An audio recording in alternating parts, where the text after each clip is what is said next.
বন্ধুরা, তো আজকে আমি 3 রকমের মাছ নিয়ে চলে এসেছি, কেননা আজকের মৌসুম খুব ভালো, একদম খুবই ভালো, বৃষ্টি হচ্ছে আর জমিয়ে খাবো। অনেকদিন নিরামিষ খাওয়া হয়ে গেছে। 3 রকমের মাছ আছে, রুই মাছ, ভোলা ভেটকি ভাজা হবে, আর এই যে লোটে মাছ, পটল আলু দিয়ে রুই মাছের ঝোল। আবার খাবার টাইমে আপনাদেরকে দেখাবো। তো যেমন আমি দেখালাম, রান্না আজকে কমপ্লিট হয়ে গেল।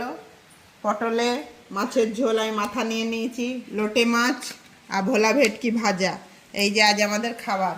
এই যে এখন আমি লোটে মাছ দিয়ে কবজি ডুবিয়ে খাবো। এই যে লোটে মাছটা, ওহো দেখেছেন কত গরম।